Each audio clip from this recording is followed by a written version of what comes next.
Hello everyone, आज के इस लेक्चर हम डिस्कस करने जा रहे हैं आईआईटी जैम से रिलेटेड कुछ इंपॉर्टेंट पीवाईक्यूज। जैसे कि आप सब लोग जानते हैं कि हमने यूट्यूब पे एक नई लेक्चर सीरीज स्टार्ट की है, जिस लेक्चर सीरीज में हम आईआईटी जैम फिजिक्स के इंपॉर्टेंट पीवाईक्यूज डिस्कस कर रहे हैं और आज का हमारा है lecture number 21।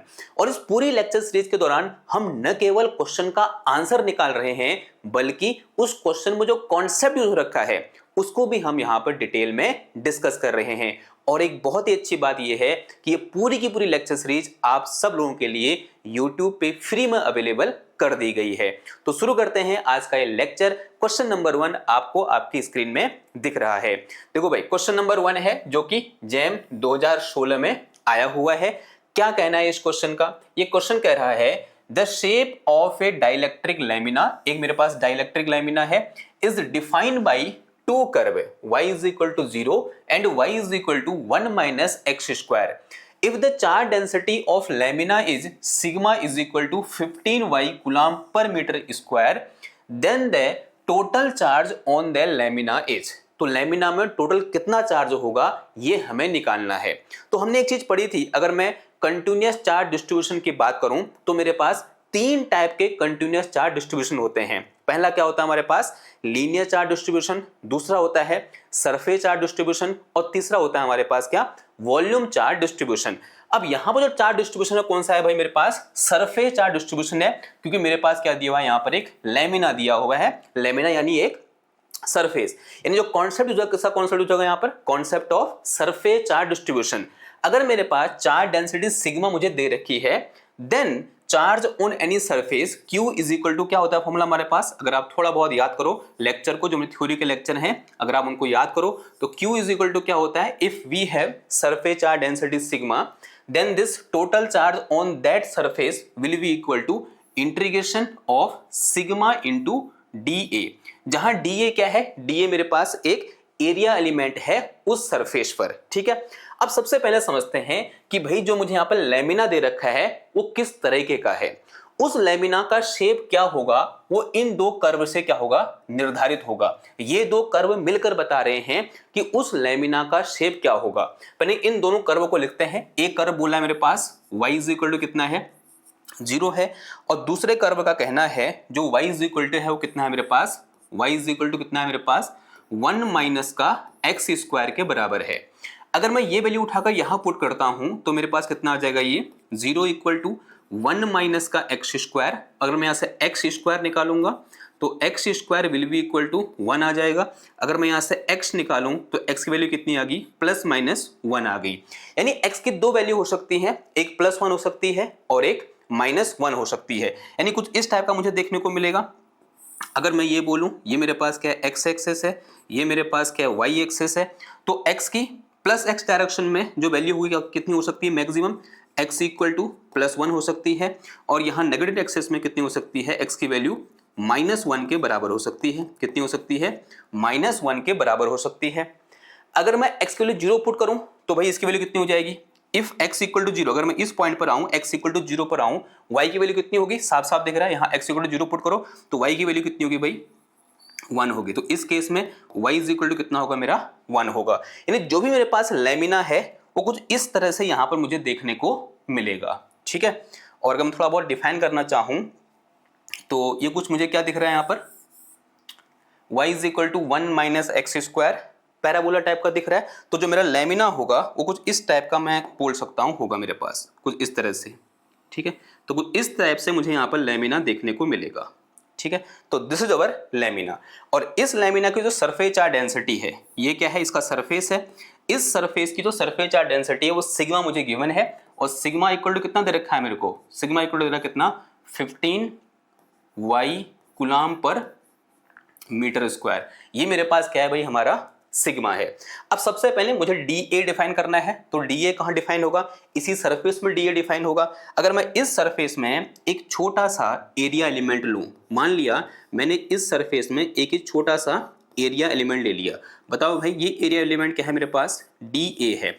And this dA in XY plane, किस प्लेन में है ये? XY प्लेन में है। तो इस dA की वैल्यू कितनी हो जाएगी? This dA must be equal to dx into d y. जो ये डी ए होगा किसके बराबर होगा, d x into d y के बराबर होगा। हाँ जी होगा। अब एक काम करो, ये वैल्यू उठाकर यहां रखो, तो मेरे पास यहां से क्या आ जाएगा, क्यू इज इक्वल टू कितना आ जाएगा, देखो सिग्मा इंटीग्रेशन, सिग्मा की वैल्यू कितनी है मेरे पास यहाँ 15y, और फिर डी ए की वैल्यू कितनी है, d x into d y है। अब मेरे पास यहाँ डबल इंटीग्रेशन, बिकॉज यहाँ डी एक्स भी है डी वाई भी है, तो यहाँ क्या लगाना पड़ेगा मुझे, इस तरह से डबल इंटीग्रेशन लगाना पड़ेगा। अब बारी आती है किसकी, लिमिट की।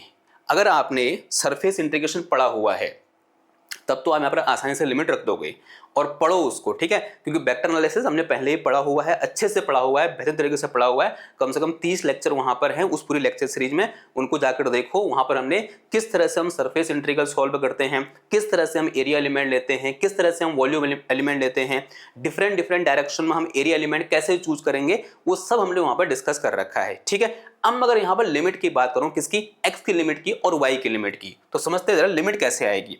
अगर मैं यहाँ पर लिखूं q इक्वल टू कितना आ जाएगा, ये इंटीग्रेशन, यहाँ कितना आ जाएगा dx। अब एक बात तो साफ है, जो x की लिमिट है वो कितनी है मेरे पास, -1 से लेकर +1 के बीच में। तो x कहाँ से कहाँ वेरी कर रहा है, -1 से लेकर +1 क्या कर रहा है, मेरा x वेरी कर रहा है।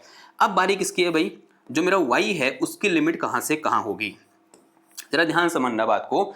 y की लिमिट कहाँ से कहाँ होगी वो मुझे कहाँ से पता चल रहा है, यहाँ से। y की लोअर लिमिट कितनी है 0, अपर लिमिट कितनी है 1 - x स्क्वायर, ठीक है। तो यहाँ पर फंक्शन के टर्म में हम क्या करेंगे, लिमिट को पुट करेंगे, ये बात ध्यान रखना। ये मत रख देना कि 0 से लेकर 1 तक, ये गलत बात है। y की लिमिट कहाँ से कहाँ वेरी कर रही है, 0 से लेकर 1 - x स्क्वायर तक, ठीक है। और ऐसे ही बहुत सारे क्वेश्चन हमने उस लेक्चर सीरीज में कर रखे हैं। एक बार अगर आपने वो देखी है तब तो ये आपको बहुत आम बात लग रही होगी। अगर आपने वो नहीं पढ़ा हुआ है तो लग रहा कि हाँ ये क्या हो गया, तो इसलिए पहले उसको देखो, ठीक है।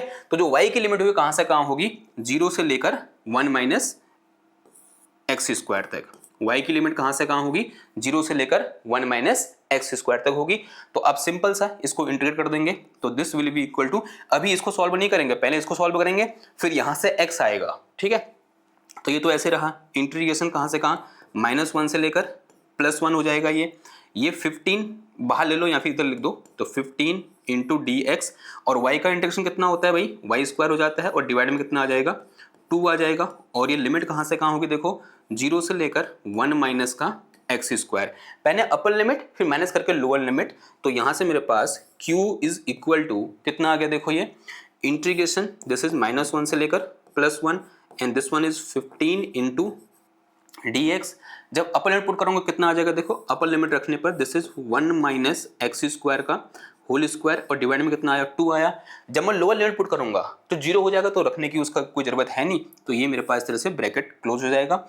And this will be equal to 15 और बाई 2 बाहर आ गया, तो यहाँ से मेरे पास 15/2 क्या हो जाएगा, बाहर आ जाएगा। और अंदर कितना बच गया, देखो -1 से लेकर +1, -1 से लेकर +1, और फिर यहाँ से मेरे पास कितना आया, देखो ये मेरे पास आया 1 - x स्क्वायर का होल स्क्वायर। ओपन करो तो कितना आ जाएगा, ये 1 + x⁴ माइनस का 2x। ये बात समझ में आई, a - b का होल स्क्वायर लगा दिया मैंने, a² + b² - 2ab लगाया, और इनटू में कितना आ गया भाई, यहाँ पर ये dx आ गया।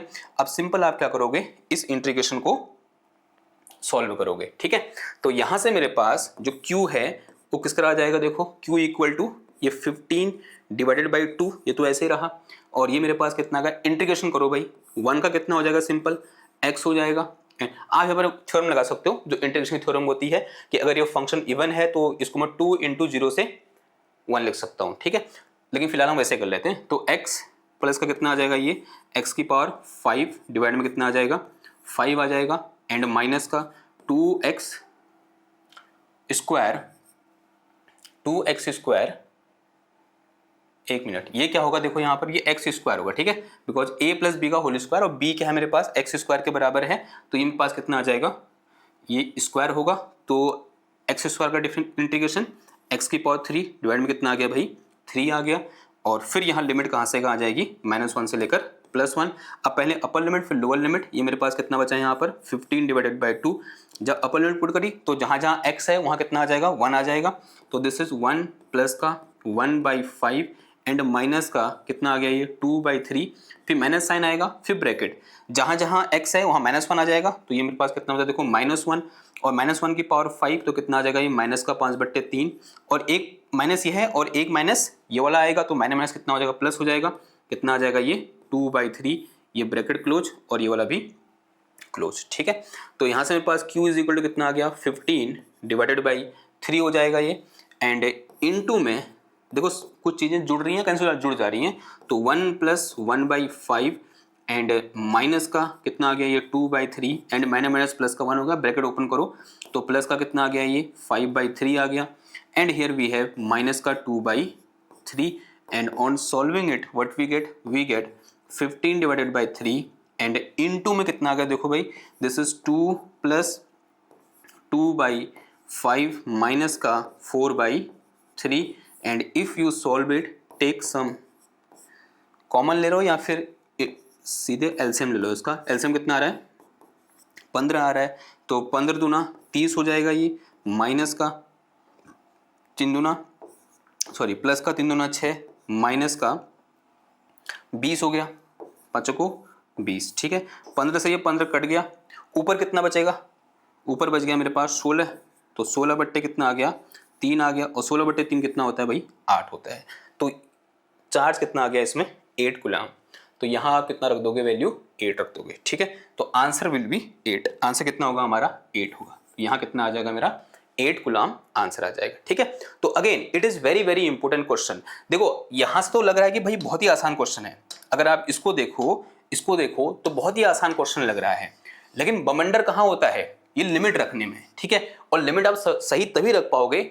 जब आपने खूब प्रैक्टिस कर रखी है वेक्टर एनालिसिस में, जो कैलकुलस है या बोलते हैं जो इंटीग्रेशन है उनकी बहुत ज्यादा आपने प्रैक्टिस कर रखी है, तब जाके आप ये सही लिमिट वहां पर रख पाओगे। ठीक है, क्लियर है बात इतनी? ओके, तो ऐसे ही क्वेश्चन और भी आ सकते हैं, ये संभावना है जैम के एग्जाम में या फिर आगे जो भी एग्जाम गेट का भी होगा वहां भी इस टाइप के क्वेश्चन आते हैं। ठीक है, तो ये क्या था हमारा एक अच्छा क्वेश्चन था। हम बढ़ते हैं अपने अगले क्वेश्चन की ओर। क्वेश्चन नंबर 2 आपकी स्क्रीन में आपको दिख रहा है। अगेन जो क्वेश्चन नंबर 2 है भाई वो कब आया हुआ है, ध्यान से देखो एक बार। अगेन ये 2017 में आ रखा है ये क्वेश्चन, और ये क्वेश्चन भी आपको एक नया कॉन्सेप्ट सिखा के जाएगा।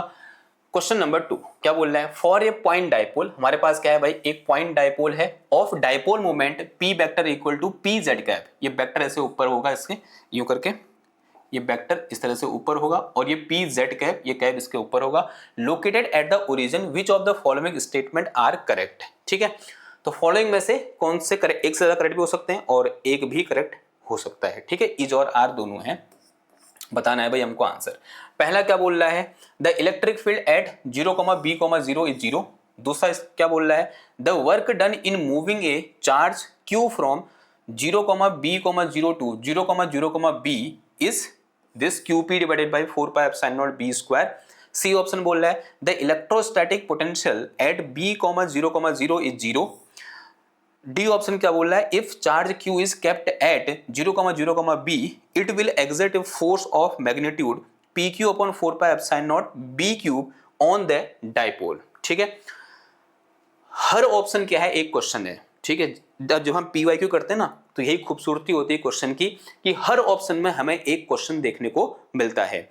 यहीं से 4 क्वेश्चन भी बन सकते थे, लेकिन ये 4 क्वेश्चन नहीं, क्वेश्चन एक ही है, लेकिन आपको चारों ऑप्शन के लिए कैलकुलेशन करनी पड़ेगी। तो एक्चुअल में ये क्या है, 4 क्वेश्चन है आपके सामने और डायपोल से रिलेटेड है और जो कि बहुत इंपॉर्टेंट है।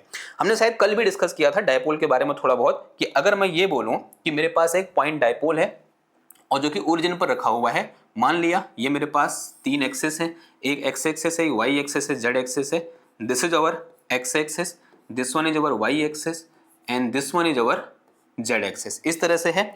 अब मेरे पास क्या है भाई, एक पॉइंट डाइपोल है जो कि यहाँ कहीं सेंटर पर रखा हुआ है, यानी सॉरी ओरिजिन पर रखा हुआ है। हियर वी हैव डाइपोल जो कि जेड डायरेक्शन में, ये भी हमको दिया हुआ है। ये मेरे पास क्या है भाई, डाइपोल है। ये मेरे पास क्या है, डाइपोल है।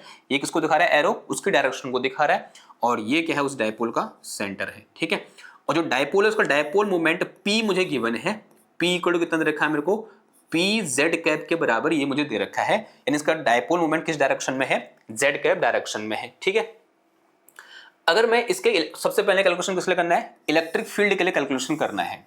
अगर मैं इलेक्ट्रिक फील्ड की बात करूं तो जो इलेक्ट्रिक फील्ड होता है किसी एक पॉइंट पर, माना मुझे यहां से r डिस्टेंस पर इस पॉइंट पर इलेक्ट्रिक फील्ड निकालना है, ये मेरे पास कोई एक रैंडम p पॉइंट है और अज्यूम किया इस p पॉइंट पे मुझे इलेक्ट्रिक फील्ड निकालना है, तो क्या फॉर्मूला होता था भाई इलेक्ट्रिक फील्ड का? तो इलेक्ट्रिक फील्ड का फॉर्मूला मैंने कल भी बोला था, याद कर लो। इलेक्ट्रिक फील्ड का formula due to dipole at any point, वो होता है क्या मेरे पास 1/4 pi epsilon naught 1/r³ into 3 p vector dot r cap, और इंटू में कितना आता है r कैप माइनस का यहाँ क्या आ जाएगा p वेक्टर आ जाएगा। तो this is electric field due to a dipole और we can say point dipole, जहां पर r कैप क्या है unit vector in this r vector direction, इस r वेक्टर के डायरेक्शन में यूनिट वेक्टर है, वही मेरे पास क्या है यहाँ पर r कैप है। ठीक है, अब पहले क्वेश्चन में आते हैं, पहले ऑप्शन में आते हैं। मुझे क्या करना है भाई, इस पॉइंट पर इलेक्ट्रिक फील्ड निकालना है,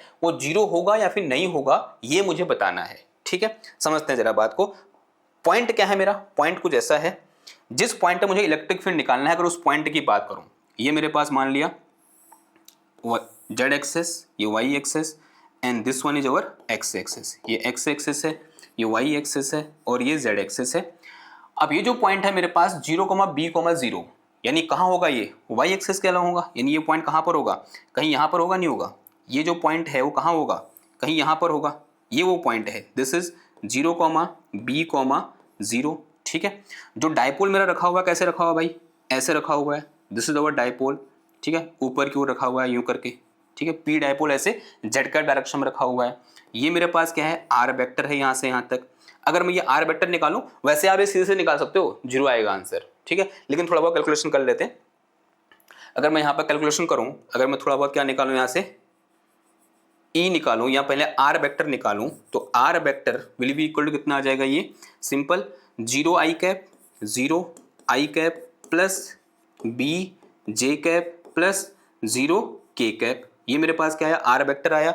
अगर मैं आर वेक्टर के डायरेक्शनल वेक्टर निकालूं तो किसके बराबर होगा, ऑब्वियस सी बात है जे कैप के बराबर होगा। किसके बराबर होगा भाई, यहाँ आर कैप किसके बराबर है, जे कैप के बराबर है।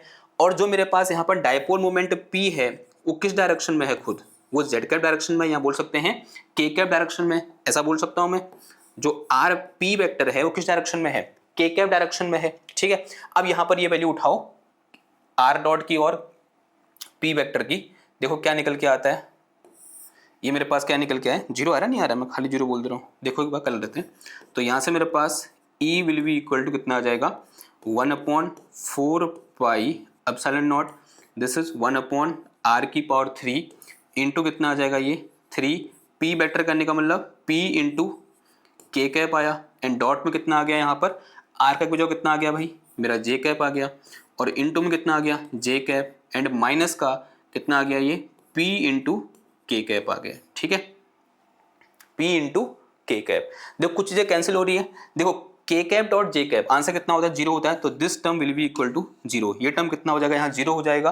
तो अगर मैं यहाँ से अब इलेक्ट्रिक फील्ड निकालूं तो electric field E will be equal to कितना आ जाएगा मेरे पास, ये आया मेरे पास कितना 1/4 pi epsilon naught, this is minus का P अपॉन r³, ये कितना आया के कैप आया। ठीक है भाई, जीरो तो नहीं होगा ना, ये कितना आया आंसर, इतना आया। अब इसी क्वेश्चन को आप 12th वाले माइंड सेट से भी सोच सकते हो। ये डाइपोल ऐसे रखा हुआ है, ये डायरेक्शन कौन सी हुई, इक्वेटोरियल डायरेक्शन, और इक्वेटोरियल डायरेक्शन में इलेक्ट्रिक फील्ड की वैल्यू कितनी होती है, यही तो होती है। ठीक है, और नेगेटिव साइन क्या दिखा रहा है कि इस पॉइंट पर जो इलेक्ट्रिक फील्ड कहाँ की ओर होगा, माइनस के कैप डायरेक्शन में होगा, इधर की ओर नीचे की ओर होगा। इस पॉइंट पर इलेक्ट्रिक फील्ड कहाँ की ओर होगा, इधर की ओर होगा। कैसे वैल्यू होगी, नॉन जीरो वैल्यू होगी। तो आप इसको वैसे ही बोल सकते थे कि भाई क्या होगा, ये नॉन जीरो होगा, और ये ऑप्शन क्या बोला जीरो होगा। तो ये भैया हमारे क्या बोल रहे हैं, गलत बोल रहे हैं। ऑप्शन ए क्या है मेरा, गलत है।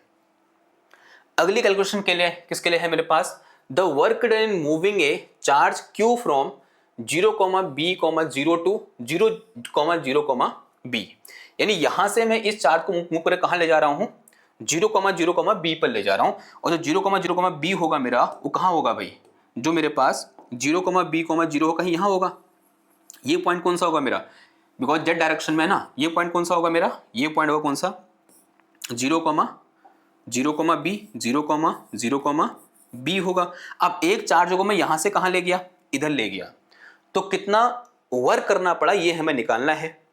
अगर मैं इस चार्ज पार्टिकल को यहां से यहां ले जाऊंगा, अगर मैं एक काम करूं, ये जो पॉइंट यहां पर लिखा हुआ है इसको मैं क्या बोल दूं भाई, पॉइंट 1 बोल दूं। लेट अस से this point is 1 and this point is 2।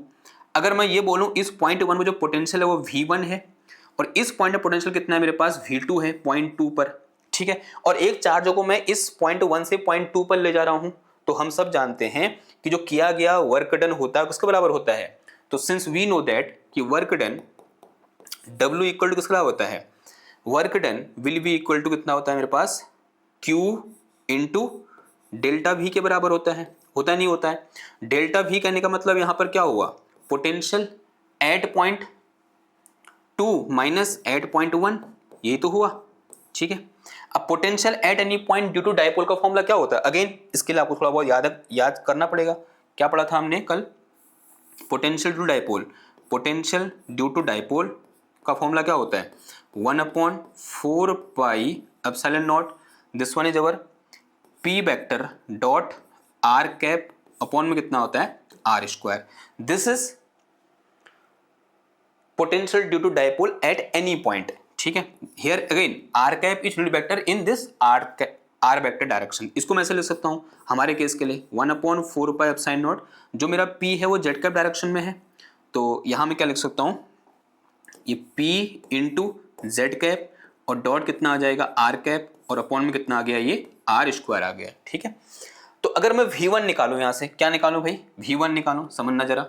अगर मैं क्या निकालूं यहां से, V1 निकालूं, V1 निकालूं, V1 किस डायरेक्शन में है मेरा, जेड कैप डायरेक्शन में है, यानी सॉरी V1 मेरा वाई कैप डायरेक्शन, ये वाई डायरेक्शन है, V1 मेरा किस डायरेक्शन में भाई, वाई कैप डायरेक्शन में है, यानी आर का जो कितना आ जाएगा, जे कैप आएगा, यानी जेड कैप डॉट जे कैप, यहां बोलते हैं z cap dot y cap, कितना हो जाएगा, 0 हो जाएगा।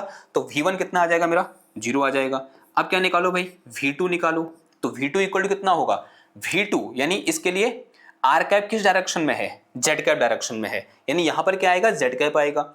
और अगर मैं यहां से V2 निकालूं तो V2 will be equal to कितना आ जाएगा, 1/4 pi epsilon naught P upon r cube, sorry r square. R square मतलब ये डिस्टेंस यहां से लेकर यहां तक, ये डिस्टेंस कितनी है, B के बराबर, तो कितना है नीचे B स्क्वायर आ जाएगा, ठीक है।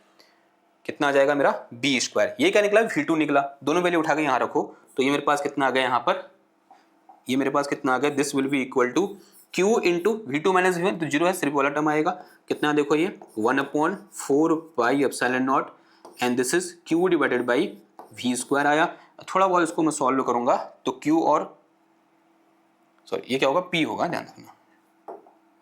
तो हियर भी है P, ये जो चीज़ है ये क्या है, P है। अच्छा भाई ये मेरे पास क्या है, यहाँ पर P है, तो सॉल्व करेंगे तो कितना आ जाएगा, ये QP और बट्टा कितना आ गया, ये 4 pi epsilon not B square, 4 pi epsilon not B square and this is our work done. ये किसका बराबर होगा मेरा, वर्क डन के बराबर होगा। क्या ऑप्शन में यही बोल रहा है, ऑप्शन नंबर कौन सा था, B। कितना आ रहा है भाई, देखो ऑप्शन में क्या बोला है इसने, QP upon 4 pi epsilon not into B square, it mean this option B is correct. जो ऑप्शन B है ना मेरा 2, ऑप्शन B क्या है मेरा, बिल्कुल सत्य है। अब कैलकुलेशन किसके लिए होगी, ऑप्शन C के लिए। देखो ऑप्शन C क्या बोल रहा है, the electrostatic potential at B,0,0 is 0।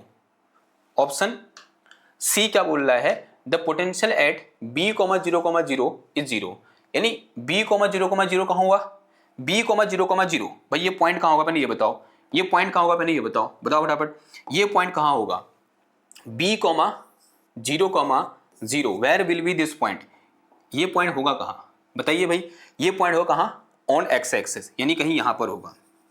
तो दिस पॉइंट इज B,0,0 और जब मैं इस पॉइंट पे पोटेंशियल निकालूंगा तो यहां पर आर का जो कितना आ जाएगा, आई कैप आ जाएगा, और यहां मेरे पास P किस यूनिट वेक्टर क्या है मेरे पास, देखो, और यहां पर क्या आ जाएगा, जेड कैप, यहां कितना आ जाएगा, I cap, Z cap dot I cap कितना होता है, 0।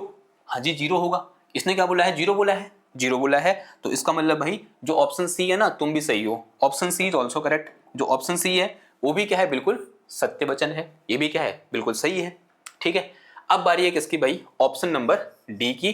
क्या बोल रहा है, if A charge Q is kept eight 0,0, B it will exert a force on magnitude force of magnitude this on the dipole.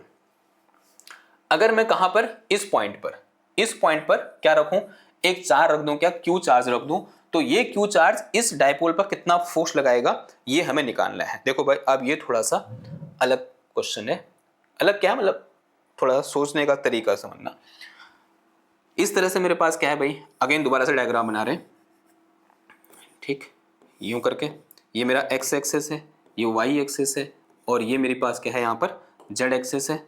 सबसे पहले क्या बनाओ, डाइपोल बनाओ। ये मेरा डाइपोल है इस तरह से, ठीक है, जिसका डाइपोल मोमेंट P है, जो कि किस डायरेक्शन में है भाई, जेड कैप डायरेक्शन में है। ये हमें गिवन है। यहाँ पर एक पॉइंट है, जिस पॉइंट का नाम क्या है 0,0,B है। यहाँ पर एक क्यू चार्ज रख दिया, ठीक है। हमें बताना है कि ये क्यू चार्ज इस डाइपोल पर कितना फोर्स लगाएगा। अगर मैं इस डाइपोल को देखूं तो यहाँ कैसा चार्ज होगा, माइनस क्यू चार्ज, और यहाँ कैसा चार्ज होगा, प्लस क्यू चार्ज। तो आपकी पहली इंस्टिंक्ट ये बोलती है कि मैं इस क्यू चार्ज के कारण पहले इस प्लस के ऊपर फोर्स निकालूं, फिर इस माइनस के ऊपर फोर्स निकालूं, फिर दोनों का कर दूं, जोड़ दूं। ऐसा आप कर सकते हो, लेकिन आंसर गलत आएगा। तो दूसरा तरीका क्या है, आप एक काम करो, ये डाइपोल इस क्यू पर कितना फोर्स लगा रहा है वो निकाल दो। ये डाइपोल इस चार्ज पर जितना फोर्स लगाएगा उतना ही फोर्स ये चार्ज इस डाइपोल पर लगाएगा। सिंपल सी बात है या नहीं है?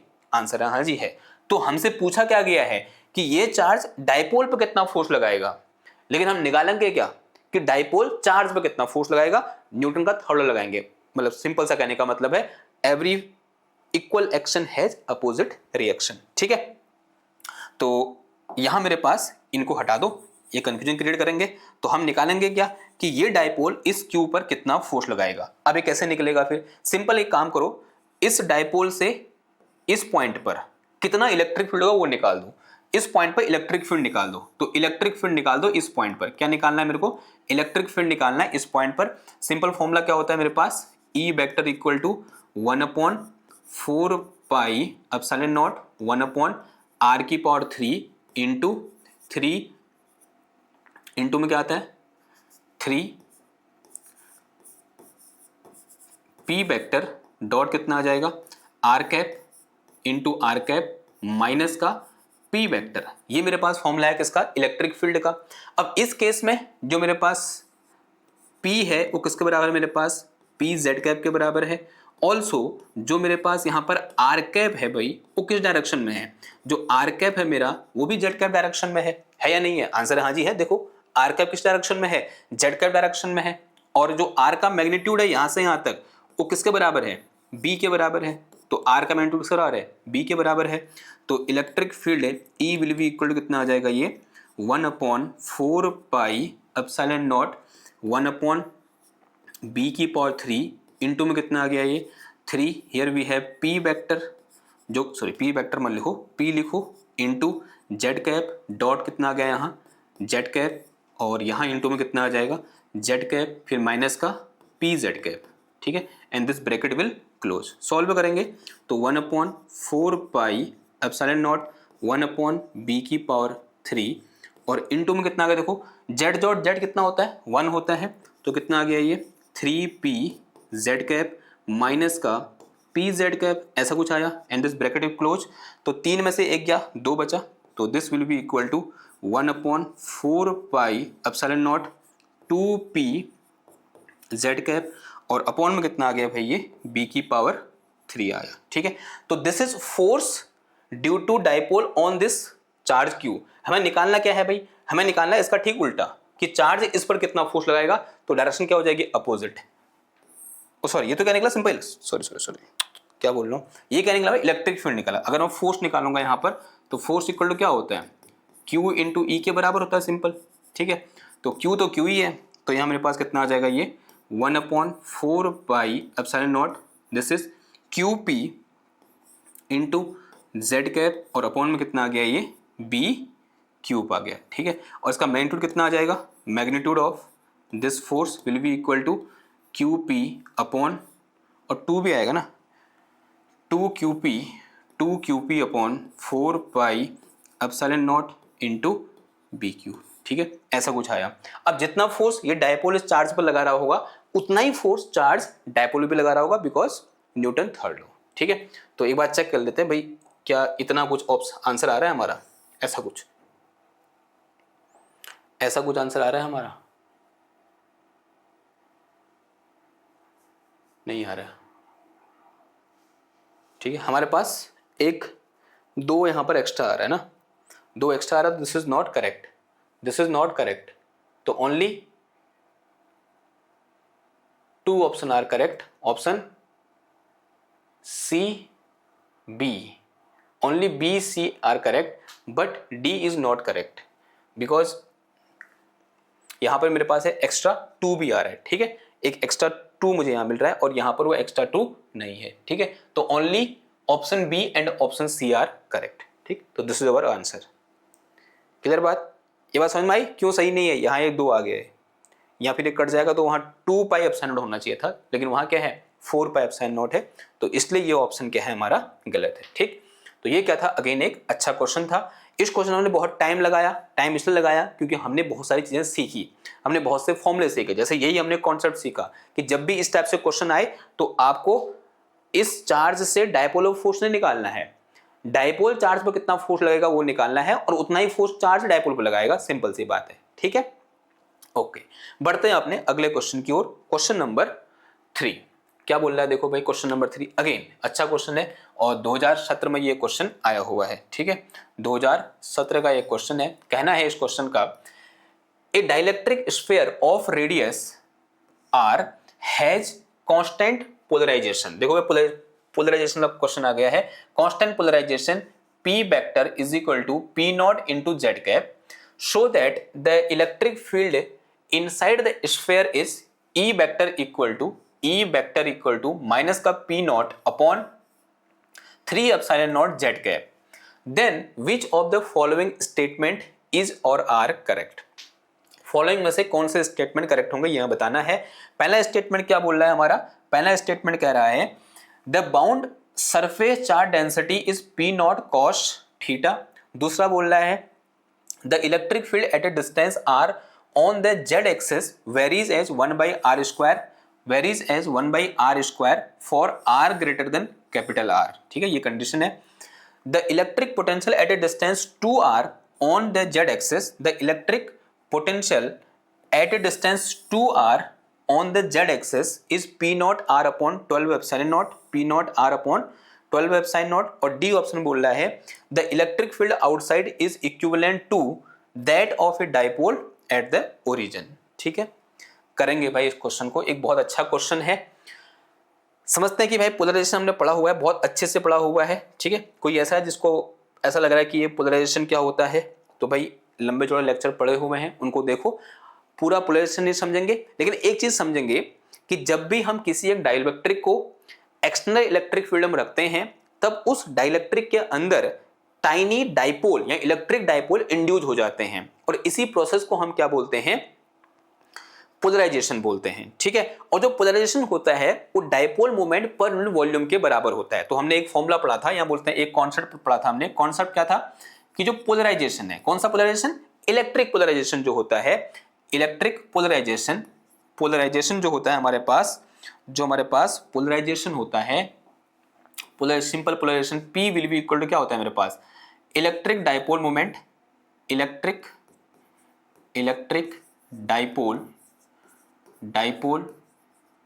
मोमेंट पर यूनिट वॉल्यूम के बराबर होता है, per unit volume of that dielectric substance. ठीक है, ये हमने एक सिंपल फॉर्मूला पढ़ा है किसका? पोलराइजेशन का। यहां पर P क्या है? पोलराइजेशन है। ठीक है, डाइपोल मोमेंट नहीं है। ये जो P यहां पर दिख रहा है ना आपको, ये वाला P, ये मेरे पास क्या है? पोलराइजेशन है। ठीक है, और कांस्टेंट पोलराइजेशन है, ऐसा उसने दे रखा है।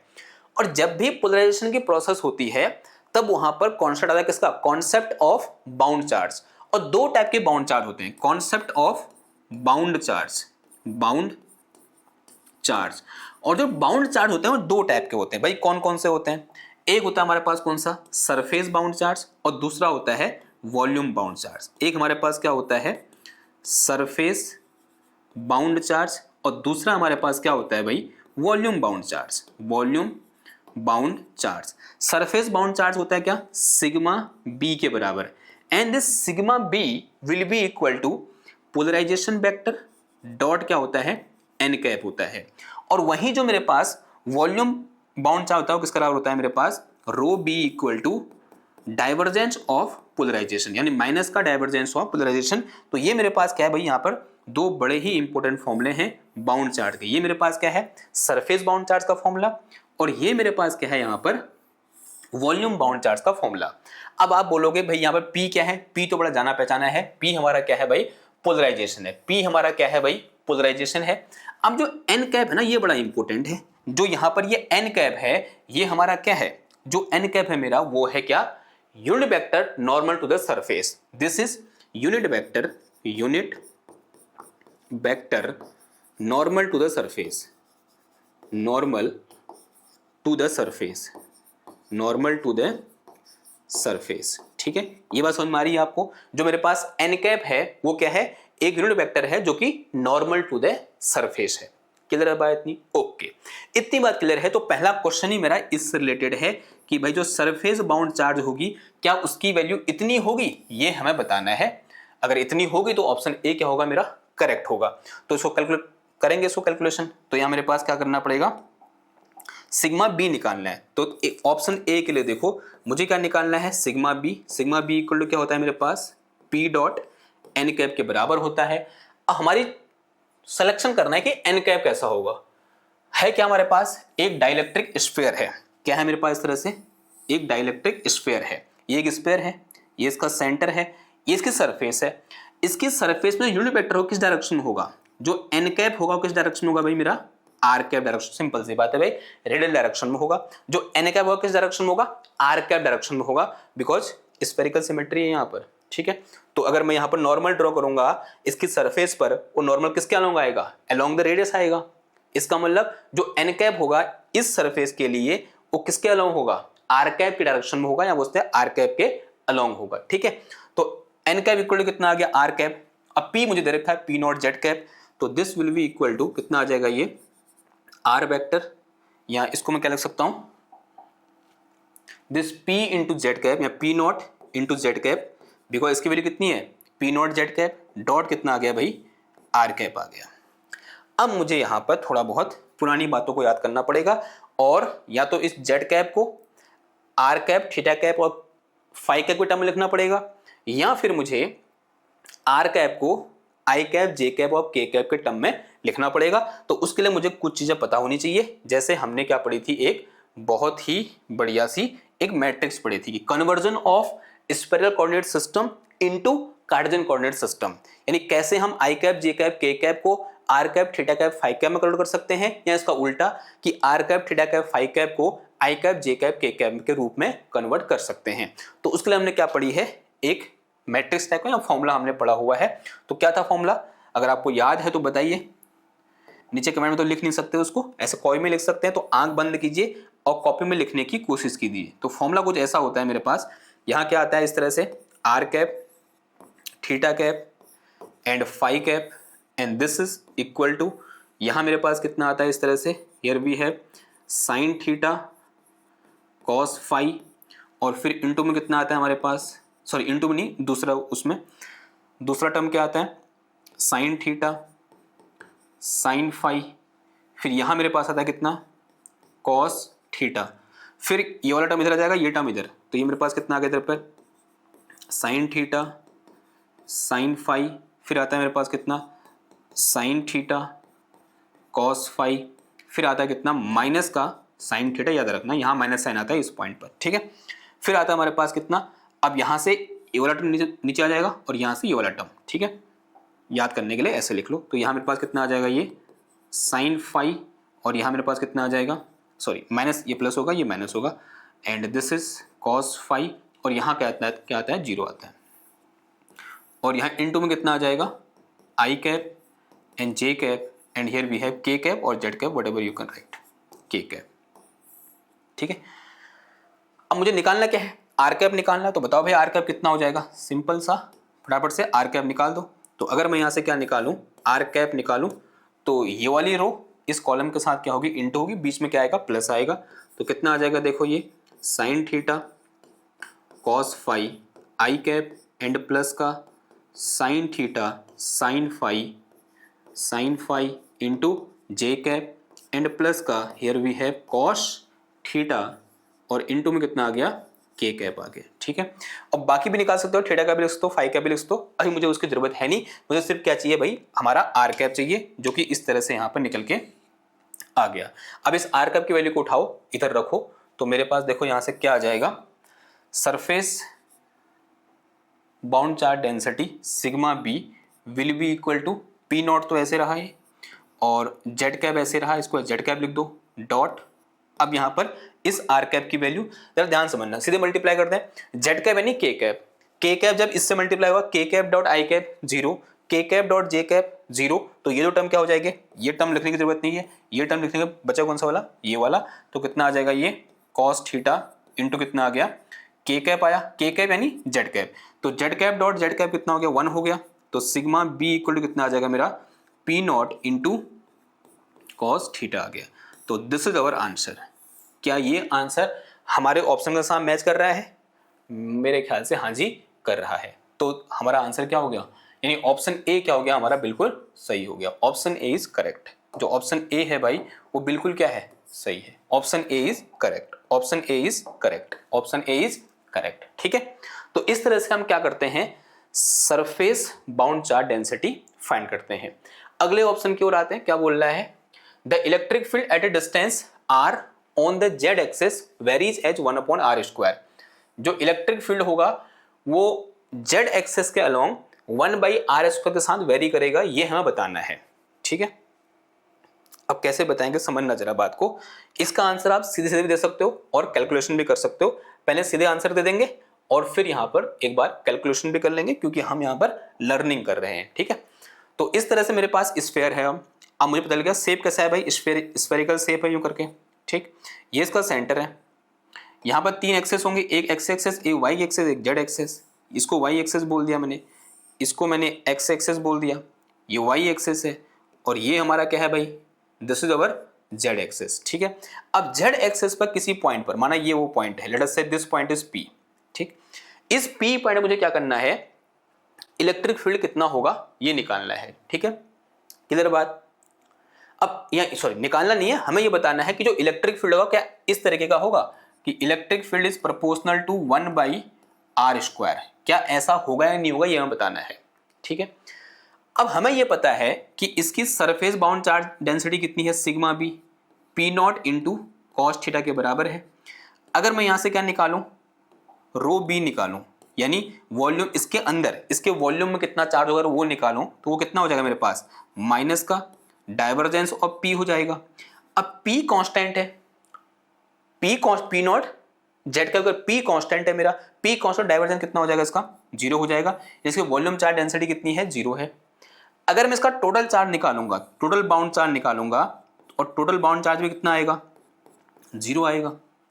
टोटल बाउंड चार्जेस 0, यानी इसका टोटल बाउंड चार्ज कितना होगा, 0 का। आप निकाल के देख सकते हो, ये मेरे पास सिग्मा बी है, फॉर्मूला लगाओ Q is equal to integration sigma d A का, आंसर कितना आएगा, 0 आएगा। यानी इसमें नेट बाउंड चार्ज कितना है, 0 है। लेकिन क्या इसका नेट डाइपोल मोमेंट 0 है?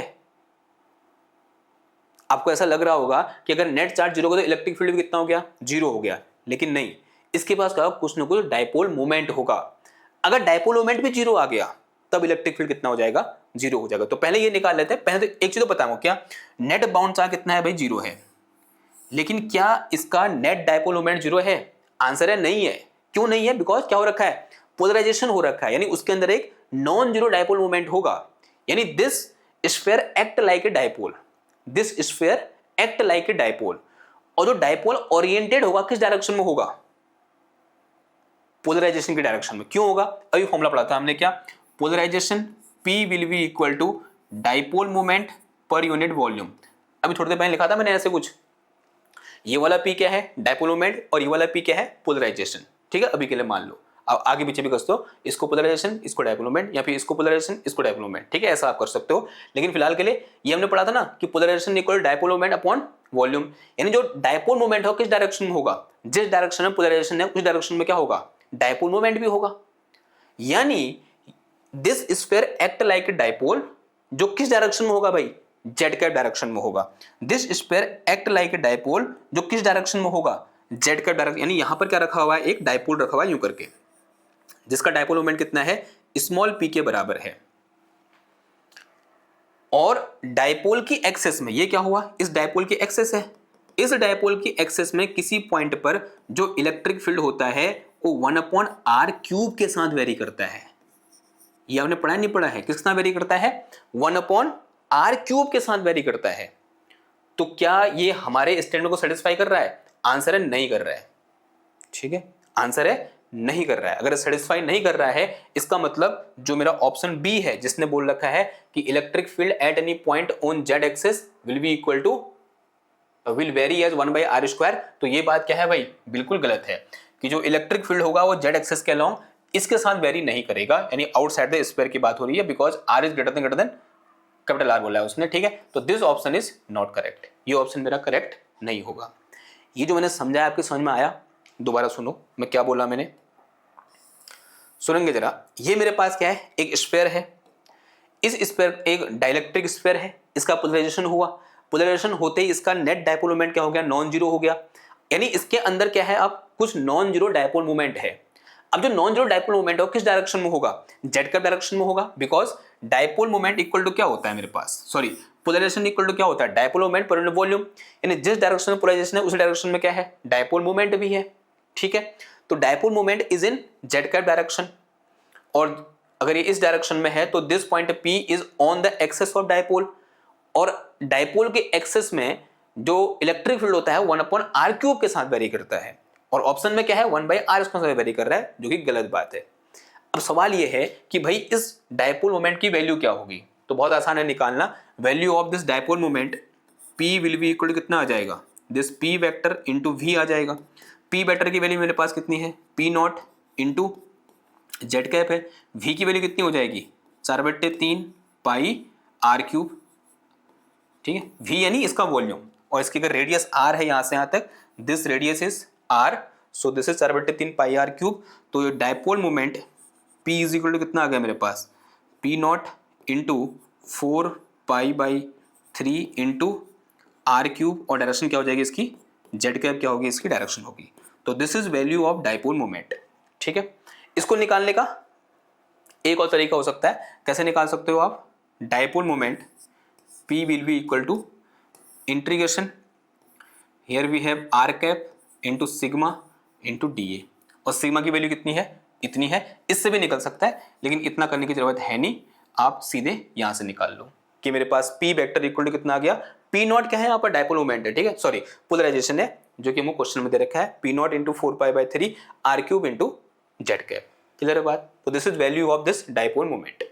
अगले ऑप्शन में आते हैं, अगला ऑप्शन क्या बोल रहा है देखो, option number c, the electric potential at a distance 2r on the z axis is this. ठीक है, अब जेड एक्सेस पर 2r डिस्टेंस पर मुझे इलेक्ट्रिक पोटेंशियल की वैल्यू निकालनी है।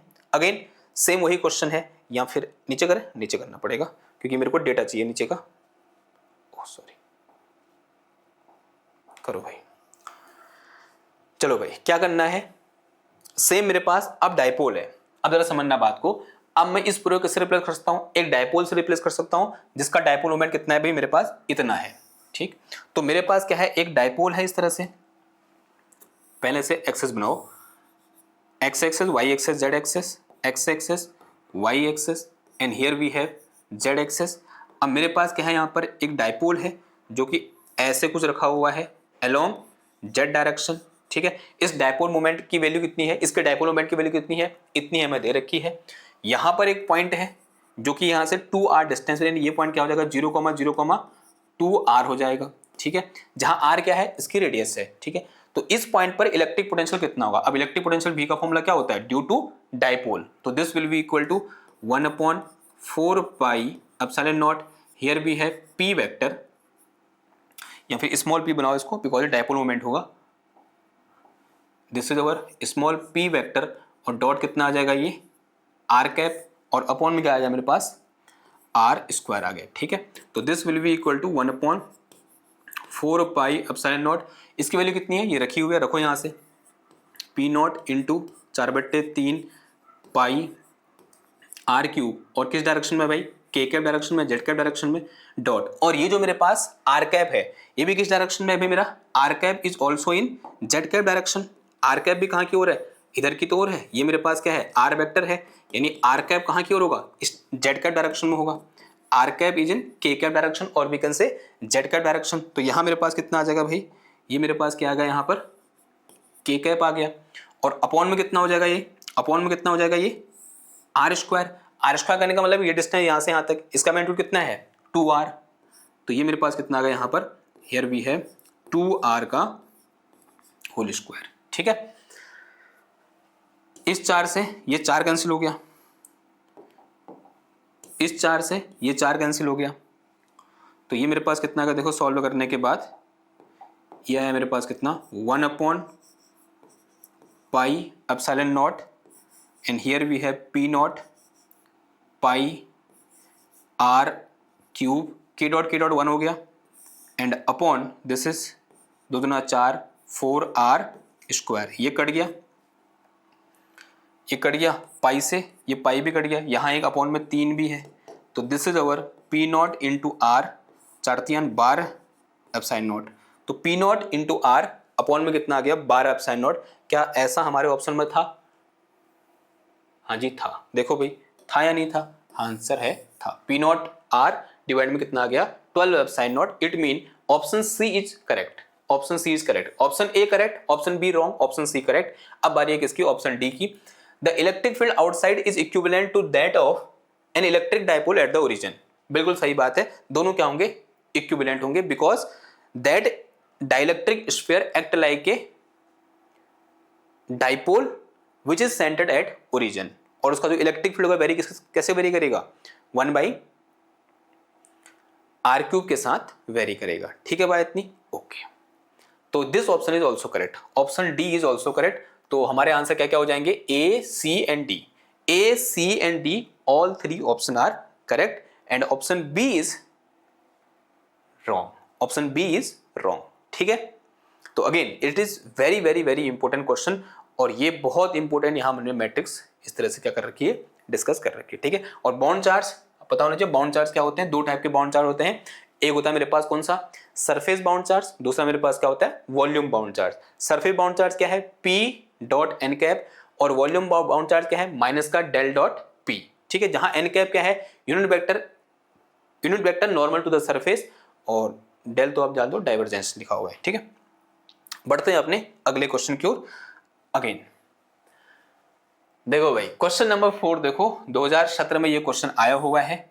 अगेन एकदम धांसू क्वेश्चन है भाई, समझना जरा बात को, क्या बोल रहा है ये question.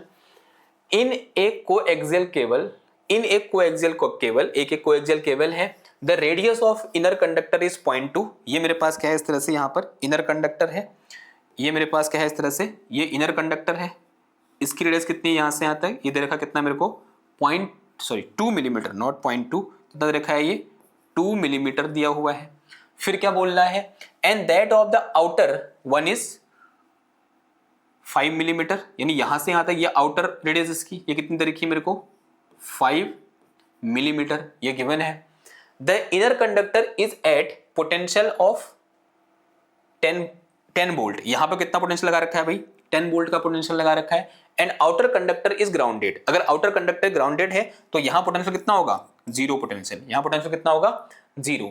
The value of the potential at a distance of 3.5 from its axis, यहां से 3.5 डिस्टेंस पर, ये डिस्टेंस कितनी है यहां से यहां तक 3.5 मिलीमीटर की डिस्टेंस पर पोटेंशियल की वैल्यू क्या होगी, इसकी एक्सेस से ये निकालना है। Specify your answer in bold to 2 digit after the decimal point. ठीक है, आपको लग रहा होगा क्या हो गया है, ऐसा क्वेश्चन कैसे किया जाएगा, कैसे करेंगे इस क्वेश्चन को हम, क्या ये कैपेसिटर तो नहीं बन गया यहाँ पर, आपके दिमाग में आ रहा होगा ऐसी चीजें, लेकिन ये कैपेसिटर तो बन तो जाएगा कैपेसिटर, लेकिन आंसर निकालने में दिक्कत हो जाएगी। अब इसके लिए हमको सहारा लेना पड़ेगा किसका, पॉइजन इक्वेशन और लाप्लास इक्वेशन का। 2 इक्वेशन हमने पढ़ी है थ्योरी वाले लेक्चर में, अगर आपको याद है तो।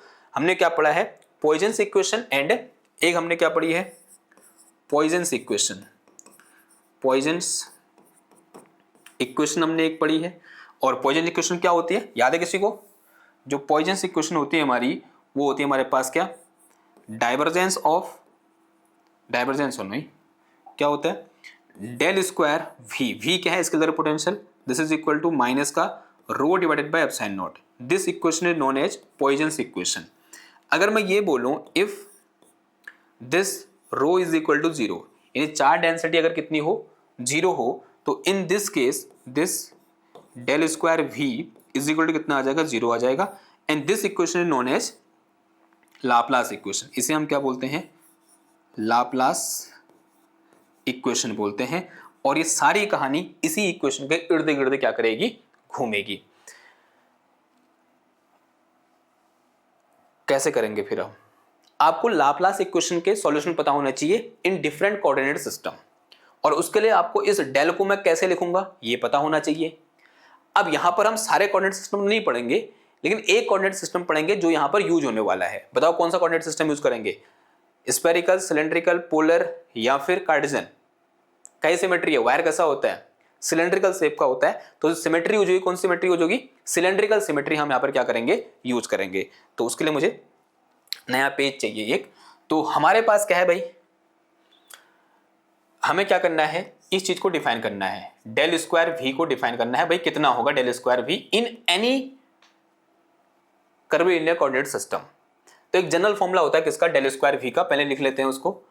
फिर डेल स्क्वायर वी का जनरल फॉर्मूला क्या होता है, 1/h1 h2 h3 इंटू यहाँ पर क्या आता है, पार्सल ओवर पार्सल u1, और इंटू में आता है यहाँ मेरे पास क्या, h2 h3 अपॉन h1, और इंटू में कितना आता है, parcel v upon parcel u1, parcel v upon parcel u1, bracket close.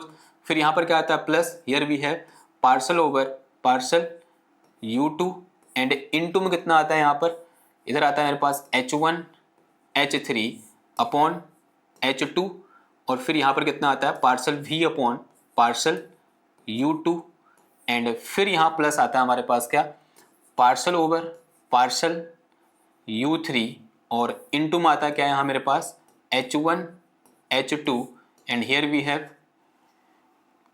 h3, और इनटू में आता है मेरे, सॉरी यहाँ मेरे पास कितना आ जाएगा, parcel v upon parcel u3 bracket close, and this bracket is also close. थोड़ा टेढ़ा हो गया है लेकिन याद होना चाहिए तुमको। This is general formula of del square v, जहां v क्या है, कोई एक स्केलर फंक्शन है। Now for cylindrical coordinate system, for cylindrical coordinate system, अगर मैं सिलेंडर कोऑर्डिनेट सिस्टम के लिए देखूं, h1 h2 h3, h1 की वैल्यू होती 1, h2 की होती s, s3 की होती कितनी 1। अगर मैं किसकी बात करूं, u1 u2 u3 की बात करूं, u1 होता है मेरे पास क्या, s, u1 होता है मेरे पास क्या s, u2 होता है क्या मेरे पास 5, और u3 होता है मेरे पास क्या z। ठीक है, अब इतनी वैल्यू उठाओ इधर रखो, तो मेरे पास यहाँ से क्या निकल के आ जाएगा, डेल स्क्वायर v निकल के आ जाएगा। तो del square v will be equal to 1/s, because this into this into this, s बचेगा खाली, this is partial over partial s, and here we have bracket, ये मेरे पास कितना आ गया, h2s3, यानी कितना आ गया ऊपर s आ गया, और इंटू कितना आ गया ये parcel v upon partial s bracket close, and this bracket is also close. फिर प्लस का this is partial over parcel 5, फिर into here we have h1s3 यानी 1 हो गया, और अपॉन में कितना आया, s आया, तो 1/s, और ये कितना आ गया देखो यहाँ पर partial v upon partial 5, and this bracket is close. फिर प्लस कितना आ जाएगा, ये पार्सल ओवर पार्सल z आया, and bracket here we have h1s2, यानी ऊपर कितना आ जाएगा, सिंपल s आ जाएगा, और फिर इंटू में कितना आ जाएगा, पार्सल v अपॉन में कितना आ गया, partial z, and this bracket close, and this thing is also close. ठीक है, तो this is our divergence of del square v in cylindrical coordinate system. अब जरा समझना, हमारे क्वेश्चन में जो हमारा क्वेश्चन है, इस क्वेश्चन में मुझे इलेक्ट्रिक फील्ड पोटेंशियल कहां पर निकालना है, इस पॉइंट पे पोटेंशियल निकालना है। तो जो पोटेंशियल हो किसका फंक्शन होगा भाई, आर का फंक्शन होगा, या बोलते हैं एस का फंक्शन होगा, कि here we have potential will be a function of s only. जो पोटेंशियल होगा वो केवल और केवल किसका फंक्शन होगा, एस का फंक्शन होगा। तो हम यहां पर एक कंडीशन अप्लाई करेंगे इन अवर क्वेश्चन, इन अवर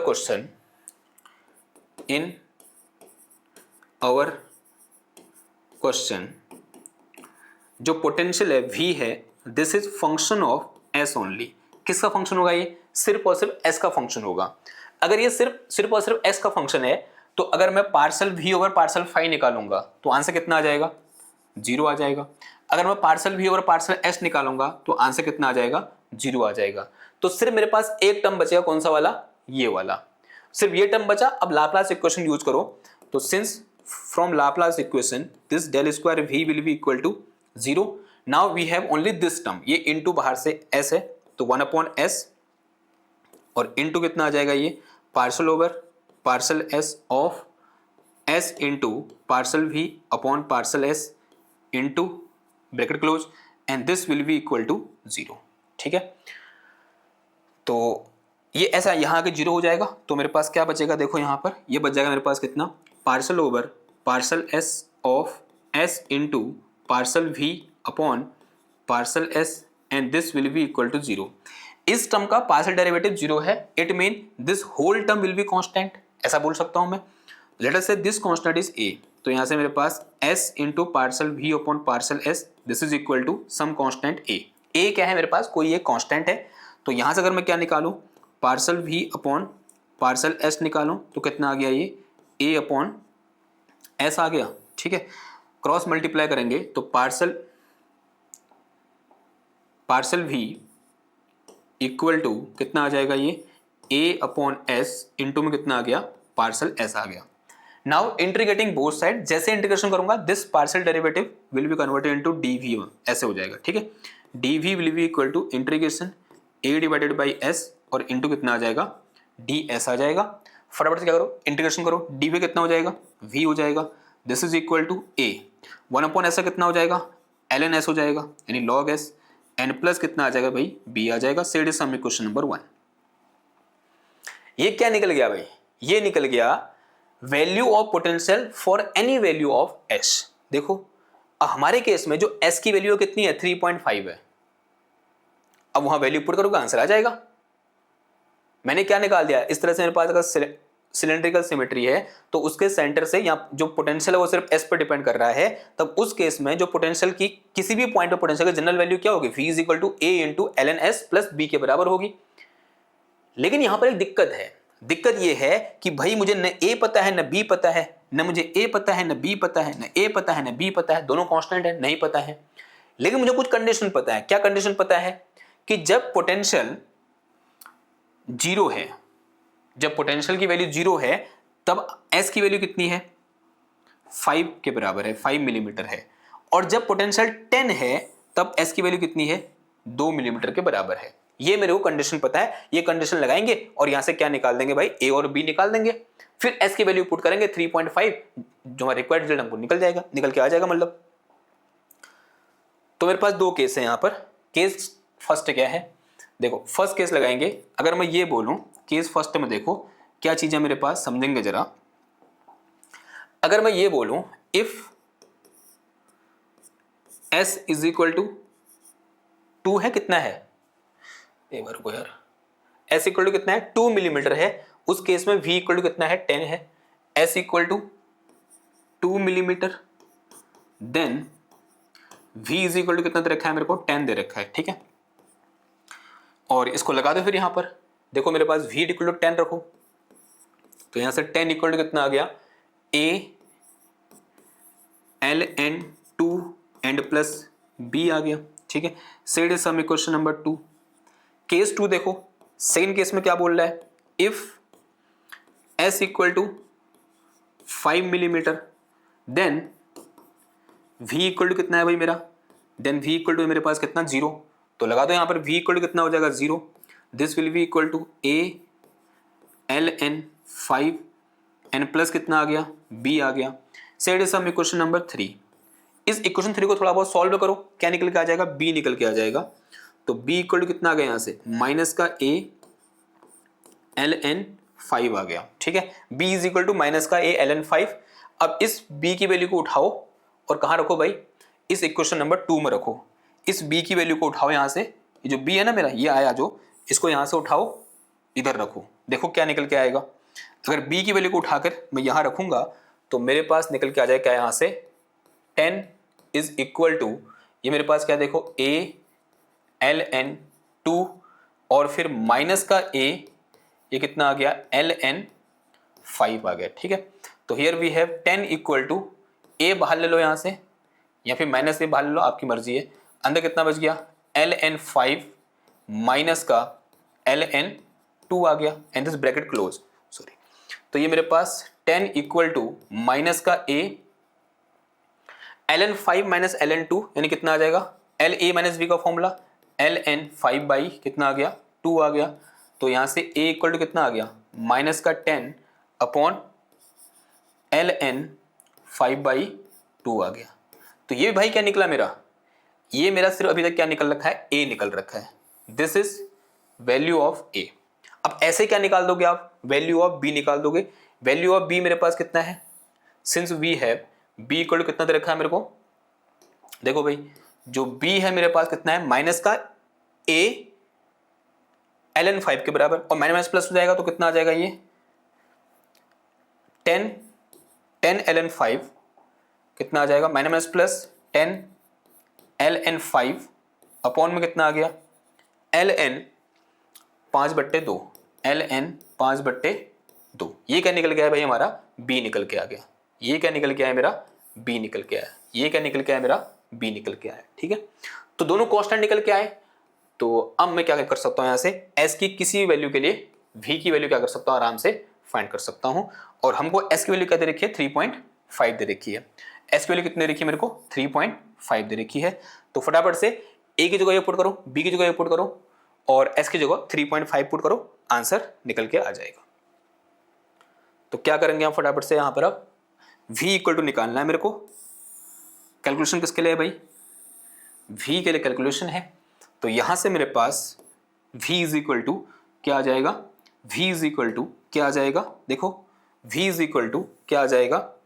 अगर मैं v निकालूंगा तो v will be equal to a की वैल्यू कितनी है माइनस का 10 अपॉन ln 5/2 और इनटू में कितना आ जाएगा ln s यानी कितना ln 3.5। ठीक है, सारे मिलीमीटर में है तो मैंने हटा दिया। और फिर प्लस कितना आ गया, ये प्लस आएगा और यहाँ किसका है प्लस का है, प्लस b की वैल्यू कितनी है भाई मेरे पास 10 ln 5 एंड अपॉन में कितना आ गया भाई ये ln 5/2 आ गया। ठीक है, अब बारी है कैलकुलेशन की। तो भाई कैलकुलेटर चाहिए मेरे को। तो कैलकुलेटर में सबसे पहले क्या निकाल दोगे ln, ये मेरे पास कितना है 3.5, ln 3.5 की वैल्यू कितनी है मेरे पास, ln 3.5 की वैल्यू कितनी है मेरे पास, देखो क्या आ जाएगा यहां से v is equal to minus का 10 ln 3.5 1.25 आ गया, इनटू में कितना आ गया ये 1.25 अपॉन, फिर उसका क्या निकालना है ln 5/2, ln 5/2, ln 5/2 कितना आया 9.16 9 पॉइंट नहीं कितना है 916। ठीक है, और फिर बीच में क्या आ जाएगा भाई धन आ जाएगा, और यहां मेरे पास कितना है 10 है। ln 5 की वैल्यू निकालो फिर, अब ln 5 कितना है 1.0 इंटू में कितना आ जाएगा 1.609 यानी 1.60 अपॉन में कितना आ गया भाई ln 5.5/2 जो कितना है 0.916 के बराबर है। सॉल्व करोगे तो ये मेरे पास कितना बचा माइनस का 12.6 प्लस 16.0 अपॉन 0.916 घटाओगे तो 10 में से 6 गया, कितना आया 4 5 में से 2 गया, कितना बचा 3 बचा। तो 3 3.4 डिवाइड में कितना आ गया 0.916। तो 3.4 डिवाइड में 3.4 डिवाइड में 0.916, तो आंसर आ गया मेरे पास कितना 3.7। आंसर कितना आ गया 3.71। तो this is our answer, 3.71 is our answer. ठीक है, देखो बाकी तो लेबर ही थी, हमें मेन कॉन्सेप्ट क्या था भाई, ये किस तरह से हम क्या कर सकते हैं लाप्लास इक्वेशन का सॉल्यूशन निकाल सकते हैं। Solution of Laplace equation in cylindrical coordinate system, वो भी कब, जो स्केलर फंक्शन है वो सिर्फ और सिर्फ किसका फंक्शन है, एस का फंक्शन है। अगर फाई का फंक्शन होगा तो कौन सा टर्म आएगा, अगर सिर्फ और सिर्फ फाई का फंक्शन हुआ तो सिर्फ ये टर्म बचेगा और ये दो टर्म क्या हो जाएंगे, जीरो हो जाएंगे। अगर सिर्फ जेड का फंक्शन हुआ तो ये बचेगा और बाकी टर्म क्या हो जाएंगे, जीरो हो जाएंगे। अब यहां पर ये बात क्लिक करना क्या थी, हमारे लिए बहुत जरूरी थी। अगर आपके इसी टाइप के क्वेश्चन और करने हैं तो जो लेक्चर है हमारा मेन लेक्चर है, तो वहां पर मैंने कम से कम 5 या 6 क्वेश्चन करा रखे हैं और क्वालिटी वाले क्वेश्चन है। इसको मिला के लो 8वां क्वेश्चन हो गया है, मतलब 7वां क्वेश्चन हो गया। तो आपके पास 7 ऐसे क्वेश्चन बन जाएंगे कॉन्सेप्ट वाले, जहां पर लाप्लास इक्वेशन क्या हो रहा है, यूज हो रहा है। और जैम के एग्जाम और गेट के एग्जाम में इस टाइप के क्वेश्चन बार बार क्या होते हैं, रिपीट होते हैं। इवन कभी कभी नेट के एग्जाम में भी यहां से क्वेश्चन आ जाता है। ठीक है, तो आज का ये लेक्चर आप सबके लिए बहुत ज्यादा इंपॉर्टेंट था। आई होप आपको पसंद आया होगा। तो आज के इस लेक्चर में सिर्फ 4 क्वेश्चन किए, लेकिन हर क्वेश्चन का लेवल बहुत ही बेहतरीन था और हर क्वेश्चन से हमें कुछ न कुछ यहाँ पर इंपॉर्टेंट चीज सीखने को मिली। आई होप आपको अच्छी फील आई होगी और आपको ये लेक्चर समझ में आया होगा। अगर समझ में आया है तो लाइक कर दो, शेयर करो, सब्सक्राइब कर दो। मैं मिलता हूं आपसे नेक्स्ट क्लास में एक और नए टॉपिक के साथ, कुछ और नए क्वेश्चन के साथ। तब तक थैंक यू, धन्यवाद, बाय बाय।